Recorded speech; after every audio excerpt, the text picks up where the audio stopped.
Hello friends, my name is Raveena. आज से हम स्टार्ट करेंगे पॉलिटी क्लास 6 से 12 तक की एनसीईआरटी। इसमें मैं आपको सभी टॉपिक वाइज कंपटीशन एग्ज़ाम के लिए पॉलिटी पढ़ाऊंगी। सारे हम टॉपिक वाइज क्लियर करते जाएंगे। बिल्कुल बेसिक से हम स्टार्ट करेंगे। क्लास 6 से लेसन 1 से हम स्टार्ट करने वाले हैं। रेगुलर बेसिस पे आपको ये वीडियो अपलोड हो जाएगी।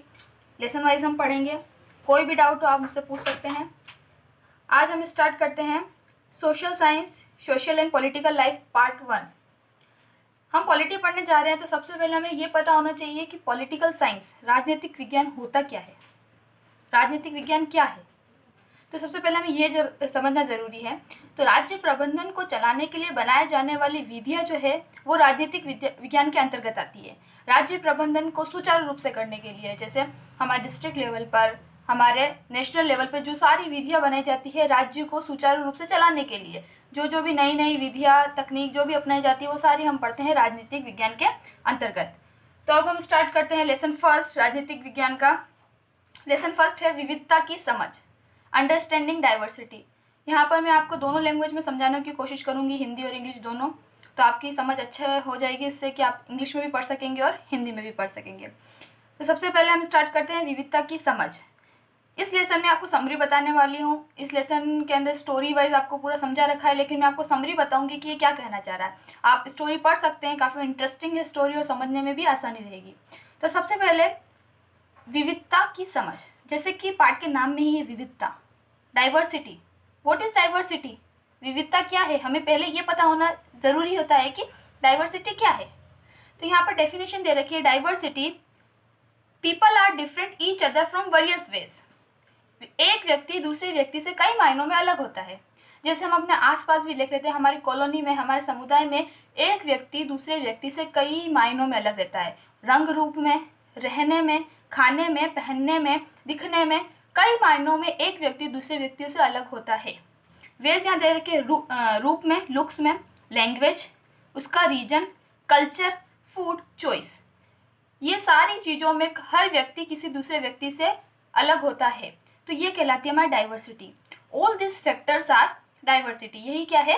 विविधता के कारक है। हमें अब समझ में आ गया है कि डाइवर्सिटी क्या होती है। जब एक व्यक्ति किसी दूसरे व्यक्ति से किसी मायने में अलग है तो वो क्या है? डाइवर्सिटी हुई है, और डाइवर्स हुआ एक व्यक्ति दूसरे व्यक्ति से। क्लियर है? अब हम आगे बढ़ते हैं। जैसे कि लेसन में आया है, एक और टर्म है हमारी इनइक्वालिटी।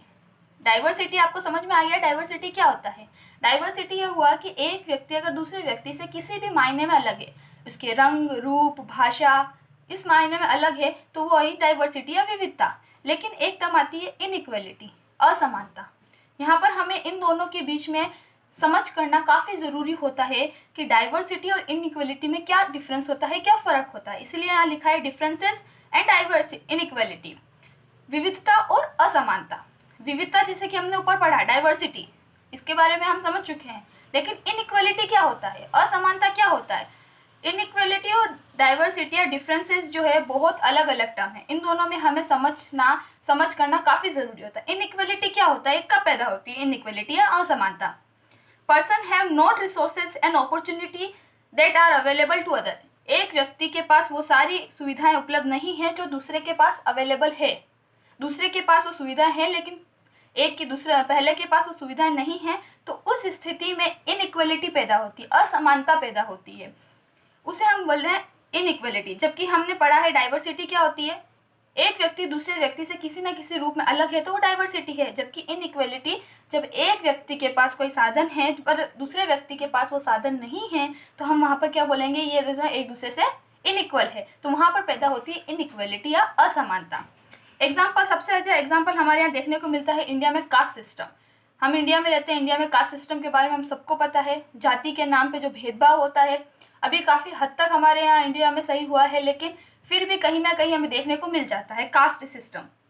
कास्ट सिस्टम में हमने देखा है professions are according to their caste. हमने पहले जो ज़माने में देखा जाता था कि कोई भी काम होता था, प्रोफेशन जो होता था उनके कास्ट के आधार पर आधारित किया जाता था।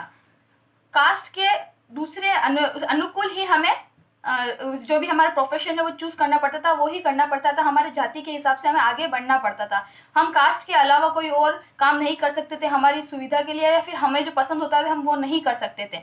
तो यहाँ पर जो होता है सिचुएशन ऑफ अनइक्वलिटी पैदा करता है, मतलब कि हमें जो वही करना पड़ता है जो हमारे कास्ट है। हमें कोई और पसंद है काम तो हम वो चूज़ नहीं कर सकते हैं, क्योंकि यहाँ पर आ जाता था इनइक्वलिटी कास्ट सिस्टम के हिसाब से। इंडिया में अभी तो काफ़ी हद तक ये सब सही हो चुका है, हमारे देश में बहुत आगे बढ़ चुका है। सब अपने हिसाब से, अपनी सुविधा के हिसाब से प्रोफेशन अपना चूज़ कर रहे हैं, लेकिन कहीं कहीं फिर भी देखने को मिल जाती है इंडिया में अभी तक। इनइक्वलिटी के कौन कौन से फॉर्म्स होते हैं ये समझना जरूरी है। दो मेन हैं, इकोनॉमिकल इनइक्वलिटी और सोशल इनइक्वलिटी। इकोनॉमिकल यानी आर्थिक रूप से जो इनइक्वलिटी होती है, आर्थिक रूप से यानी कोई ज़्यादा अमीर है और कोई ज़्यादा गरीब है, इन दोनों के बीच में कोई ना कोई असमानताएं पैदा होगी।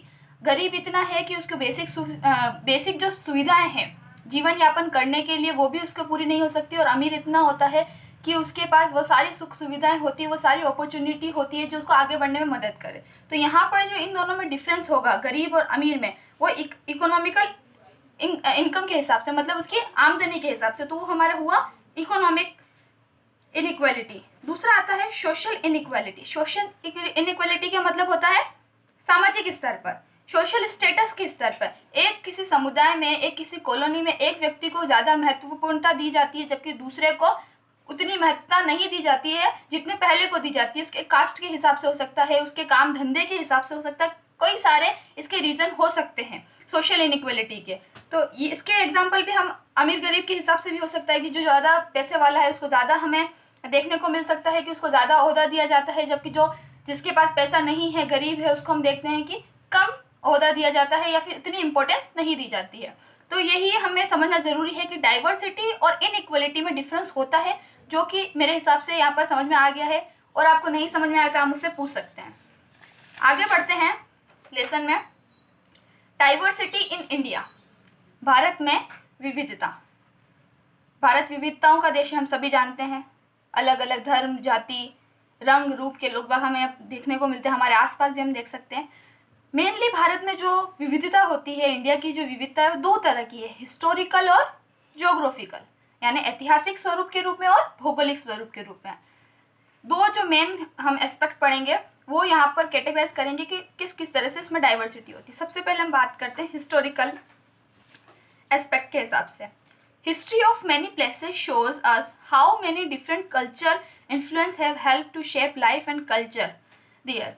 मतलब कि हिस्ट्री के हिसाब से हम देख सकते हैं कि एक जगह की हिस्ट्री की बात करें तो उस हिस्ट्री के हिसाब से वहाँ का रीजन, वहाँ का कल्चर डिसाइड होता है। तभी हम दूसरी जगह की हिस्ट्री की बात करें तो वहाँ की हिस्ट्री के हिसाब से वहाँ का कल्चर डिसाइड होता है। तो हिस्ट्री इस हिसाब से बहुत ज़्यादा इन्फ्लुएंस करता है वहाँ के कल्चर को, वहाँ के रहने सहने को, वहाँ के खान पान को, सभी तरीके से। Region become very diverse because their unique history. वहाँ की यूनिक हिस्ट्री के हिसाब से वो रीजन जो होगा, वो स्थान जो होगा, काफ़ी डाइवर्स हो जाएगा दूसरे स्थान से। फिर दूसरी बात करते हैं हम ज्योग्राफिकल एस्पेक्ट। ज्योग्राफिकल एस्पेक्ट मतलब भौगोलिक स्वरूप, भौगोलिक हिसाब से यानी उसके प्लेसेस के हिसाब से। Diversity also comes about geographical areas in which people live. मतलब मनुष्य जहाँ पर रहता है अलग अलग एरिया में, उसके हिसाब से भी वहाँ की डाइवर्सिटी या विविधता पाई जा सकती है। सबसे अच्छा एग्जाम्पल हम देते हैं life of near sea and mountain areas of people. मतलब कि एक हम बात करते हैं, एक जो है वो समुद्र किनारे कोई व्यक्ति रह रहे हैं और दूसरा जो है जो पहाड़ी इलाकों में व्यक्ति रह रहे हैं। उन दोनों की लाइफ में काफ़ी विभिन्नताएं होती है। समुद्र के पास रहने वाले व्यक्ति का खान पान, रहना सहना, कपड़े, जबकि पर्वत पर रहने वाले व्यक्ति का खान पान, रहना सहना, कपड़े से काफ़ी अलग हमें देखने को मिलता है। तो यहाँ पर वह पैदा होती है विभिन्नता, डाइवर्सिटी। तो डिफरेंसेस कौन कौन से हो सकते हैं? कपड़ों के हिसाब से हो सकते हैं, उनके काम के हिसाब से हो सकते हैं, दोनों का काम धंधा अलग होगा। फिर उनके ईटिंग हैबिट्स के हिसाब से, मतलब वो क्या भोजन करते हैं। समुद्र के किनारे वाले जो होते हैं अधिकतर समुद्र में से पकड़ के जो भी जीव जंतु वो खाते हैं, जबकि पहाड़ी इलाकों में इतना हमें देखने को नहीं मिलता है। तो we can understand this two factor example of Kerala and Ladakh. Book में बहुत अच्छे एग्जाम्पल दो दे रखे हैं केरला और लद्दाख के। तो इससे हम दोनों अच्छी डाइवर्सिटी इन इंडिया समझ सकते हैं केरला और लद्दाख से। सबसे पहले हम लद्दाख की बात करते हैं। लद्दाख नाम आप सभी ने सुना होगा, और आप भारत के मैप में, भारत के नक्शे में देखने की कोशिश कीजिए कि कहाँ लद्दाख है और कहाँ केरला है। सबसे पहले हम लद्दाख की बात करते हैं। Ladakh desert mountain in Jammu and Kashmir. Desert mountain रेगिस्तानी पहाड़ी इलाका है जम्मू और कश्मीर के ईस्ट पार्ट में। वहाँ पर अधिकतर वर्षा नहीं होती है। बहुत कम वहाँ की खेती होती है, एग्रीकल्चर बहुत कम होते हैं, बहुत कम पेड़ होते हैं वहाँ पर, और जो पूरा एरिया है वो स्नो से कवर होता है, मतलब कि बर्फ़ से ढका हुआ होता है। वहाँ के लोग बाग पीने के पानी के लिए भी गर्मी में जो बर्फ़ पिघलती है उस पर डिपेंड रहते हैं। और वहाँ पर खाने में जो मेन है वो होता है मिल्क, मीट, चीज़, बटर, इस सब पे डिपेंड करता है। और वहाँ के लोगों का काम धंधा मेनली जो है वो शिप पालते हैं, मतलब भेड़ का पालन करते हैं। यहाँ पर मेनली पाई जाती है पाशमीना वुल करके एक ऊन होती है, पाशमीना वुल, जो कि एक इम्पोर्टेंट प्रोडक्ट होता है ऊन का। फिर हम बात करते हैं केरला की। लद्दाख हम देख लिया, हम बात करते हैं केरला की। केरला जो है south west corner of India है, साउथ वेस्ट में पाया जाता है, पश्चिमी इलाके में। Surrounded by sea from one side and hills from another side, मतलब कि एक तरफ तो वो समुद्री इलाकों से ढका हुआ है, दूसरी तरफ जो है वो पहाड़ी इलाकों से ढका हुआ है। यहाँ पर मेन जो एग्रीकल्चर प्रोड्यूस हम बोल सकते हैं स्पाइसेस लाइक पीपर, क्लोव एंड कार्डमम्स, मतलब यहाँ पर मेन जो है काली मिर्ची, लौंग और इलायची की खेती की जाती है। मसाले जो अधिकतर हमारे भारत में आते हैं वो पश्चिमी इलाकों यानी केरला, तमिलनाडु, कर्नाटका, इसी साइड से आते हैं। यहाँ का भोजन जो होता है मेन होता है राइस, फिश एंड वेजिटेबल। यहाँ के लोग बाग जो चावल, मछली ये खाते हैं। काम इनका होता है मछली पकड़ना, जो भी समुद्र के किनारे रहने वाले मछुआरे होते हैं मछली पालन का काम करते हैं मेनली। तो यहाँ हमने देखा कि लद्दाख और केरला दोनों ही एरिया जोग्राफिकल एस्पेक्ट से भी बहुत डिफरेंट है एक दूसरे से। जोग्राफिकल डिफरेंस है, कोई पहाड़ी इलाके में है और दूसरा जो है वो समुद्र के किनारे है। तो दोनों के यहाँ का जो लोगों का रहन सहन है वो भी एक दूसरे से काफ़ी अलग है। उनका रहना सहना, उनका काम धंधा, उनका खाना पीना, वो सब कुछ जो है वो एक दूसरे से काफ़ी अलग है। तो यहाँ पर हमें डाइवर्सिटी ऑफ इंडिया देखने को मिल सकता है। इंडिया में इसी प्रकार कई राज्य है जो एक दूसरे से रहने सहने में, कपड़ों में, उनके कल्चर में काफ़ी एक दूसरे से अलग हमें देखने को मिल सकते हैं। अब हम आगे बढ़ते हैं लेसन में। यूनिटी इन डाइवर्सिटी, अनेकता में एकता। हम शुरू से जानते हैं, हम छोटे होते तब से हम पढ़ते आते हैं, भारत अनेकता में एकता का संदेश देता है। अनेकता में एकता, India's diversity is its strength. Bharat की विविधता ही इसकी शक्ति है। भारत में जो विविधताएं पाई जाती है कल्चर के हिसाब से, लोगों के रहने सहने के हिसाब से, धर्म के हिसाब से, वही इसकी शक्ति है। भारत में जो रहने वाले लोग हैं भले ही आपस में एक दूसरे से काफ़ी अलग है कल्चरल दिखने में, पर उन सब की जो शक्ति है, उनकी स्ट्रेंथ है, वो काफ़ी अधिक है, हमें देखने को मिली है। जैसे हम एक अच्छा सा उदाहरण देखने को मिल सकते हैं, जो भारत ने रूल किया था, जो ब्रिटिश ने रूल किया था इंडिया पर।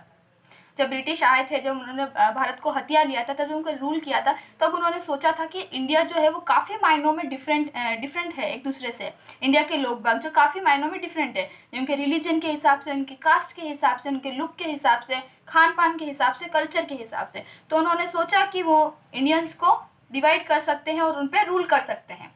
लेकिन फिर हमने जैसे अब ज़्यादा हिस्ट्री में अपन पढ़ेंगे कि कई कैसे कैसे मूवमेंट हुए, फ्रीडम मूवमेंट है, कौन कौन से आंदोलन हुए, तो उसमें हम अच्छे से पढ़ सकेंगे। लेकिन अभी हम देख लेते हैं कि इस समय क्या हुआ। फिर वुमेन और man of different culture come together.